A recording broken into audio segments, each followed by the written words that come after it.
teria a praxeologia como aquilo que é possível partindo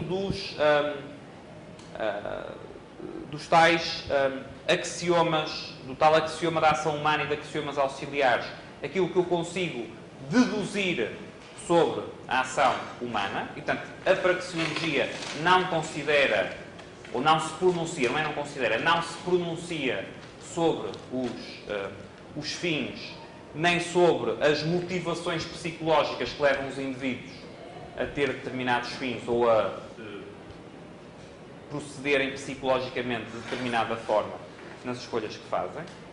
E depois a técnica, o Rothbard chama tecnologia, como processos de concretizar as escolhas que são feitas. Não é? Portanto, aquilo que já não tem a ver com a própria escolha, tem a ver com, feita a escolha, como é que ela é concretizada, como é que ela é operacionalizada.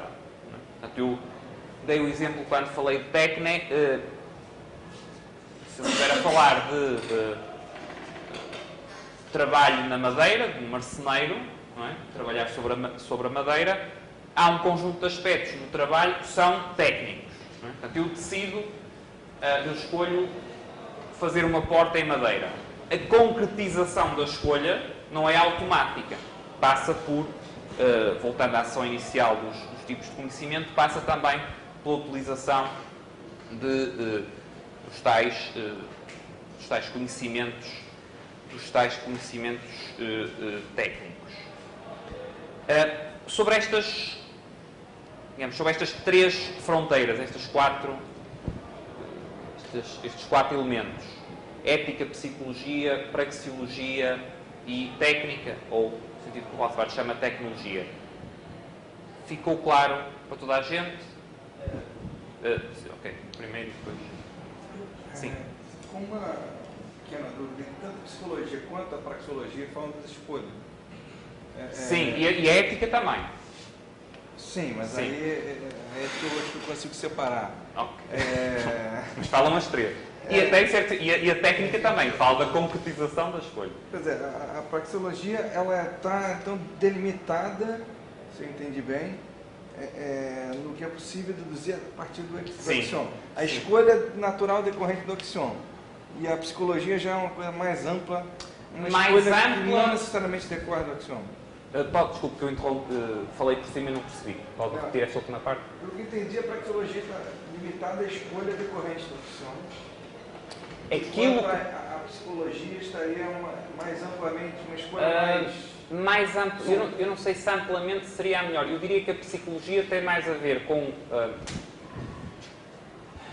a forma como funcionam os processos mentais da escolha, e a praxeologia tem mais a ver com a categoria conceptual, as implicações e o âmbito de aplicação da própria categoria conceptual da ação humana.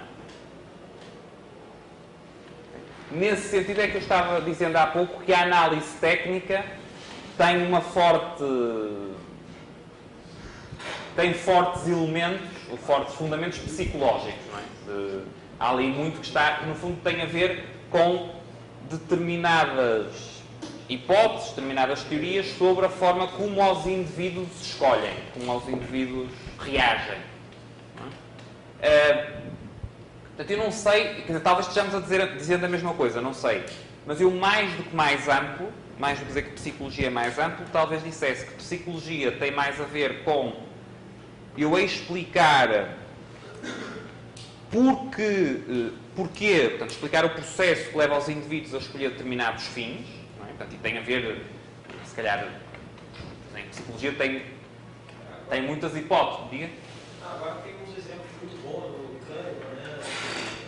Essa até coisas evolutivas, de base própria. Mas aí tem muitas teorias diferentes, não é? Portanto, mas são exemplos disso, ou seja, que é eu procurar bases psicológicas para compreender porque as pessoas escolhem e porque as pessoas estabelecem determinadas finalidades.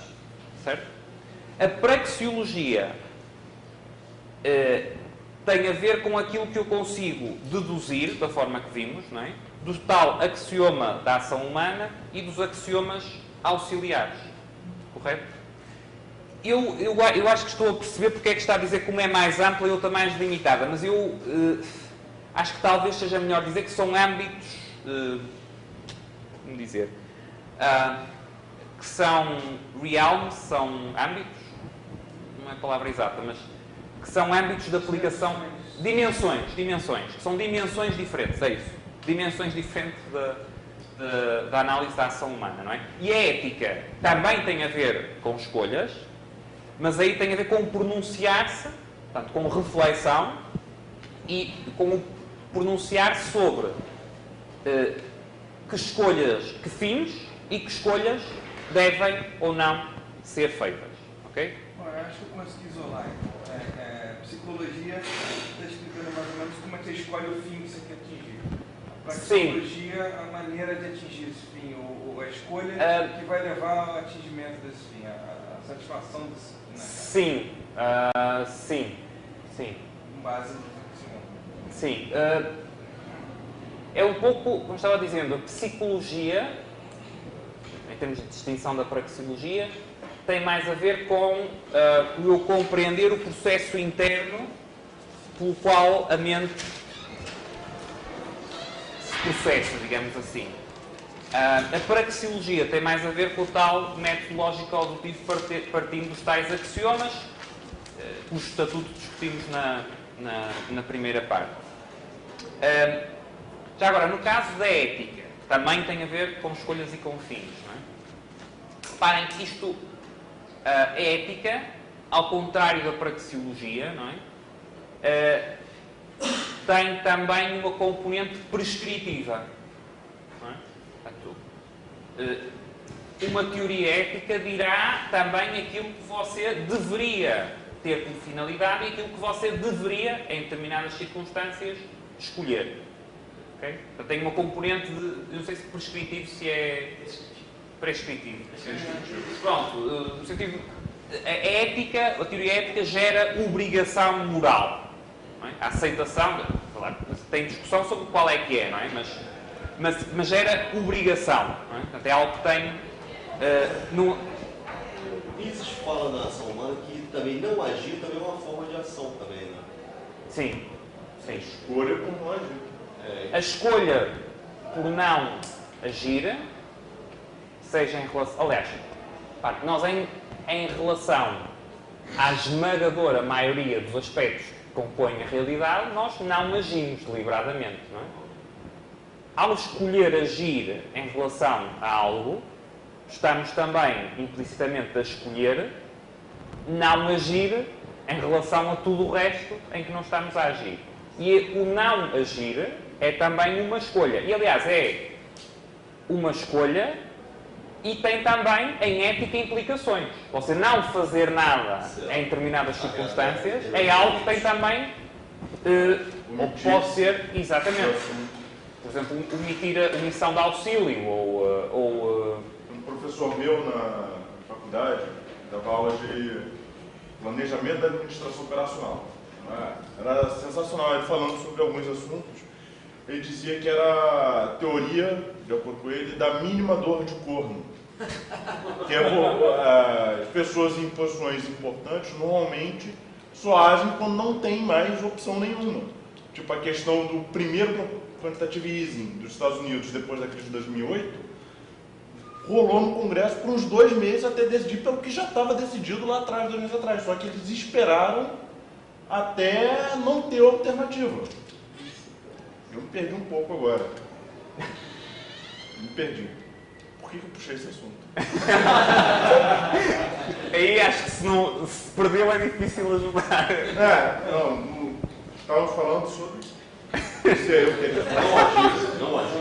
Não agir. Não agir. Exatamente. É uma escolha deliberada não agir, nesse caso, para não se expor.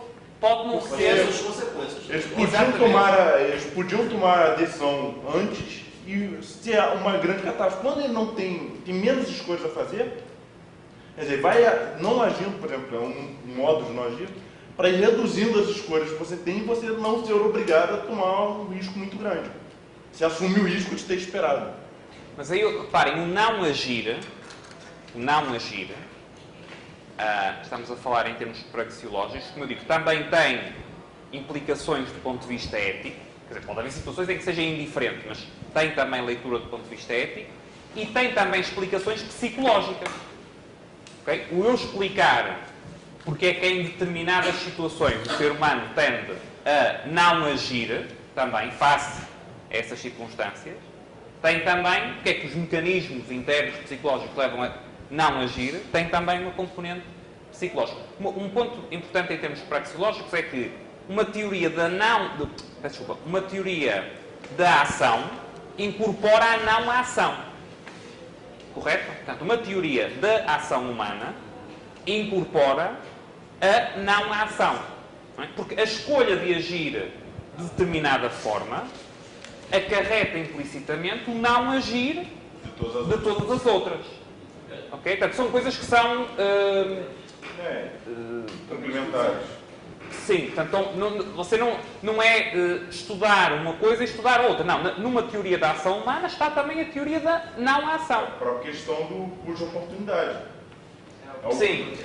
A não ação é exatamente o custo de oportunidade. O contrário, o custo de oportunidade é uma decorrência da impossibilidade de você não ser omnipotente. Não é? Você não ter poder de fazer tudo ao mesmo tempo. Tem outra questão do lado da psicologia também, eu acho, né, não tenho certeza, que ela decorre também sobre as coisas que não são conscientes. Tipo, você fica paralisado de medo. Você não escolheu ficar paralisado, você paralisou de medo.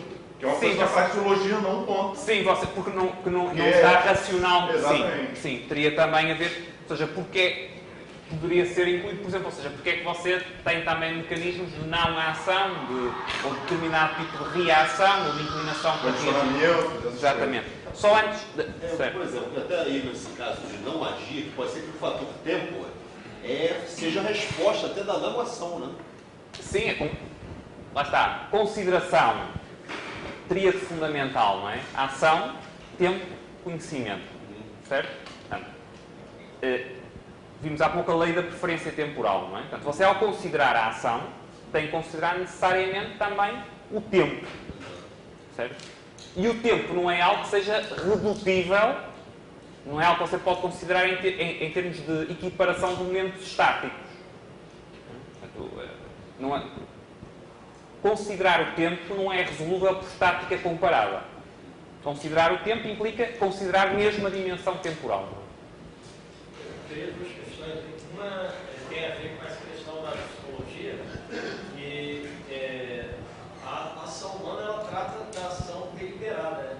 A psicologia ela trata tanto de escolhas conscientes quanto inconscientes. Sim. Né? Então, Sim. Mas a ação humana é limitada apenas... A praxeologia está limitada apenas às ações deliberadamente tomadas pelo ser humano. Né? Correto. Tá. Ainda que essas ações deliberadas sejam influenciadas também por aspectos, exatamente. E esses aspectos são os aspectos que a psicologia estuda e que são distintos conceptualmente, estão do outro lado da fronteira, mas influenciam da mesma forma que considerações éticas sobre que fins também influenciam e considerações psicológicas influenciam o aspecto ético e vice-versa.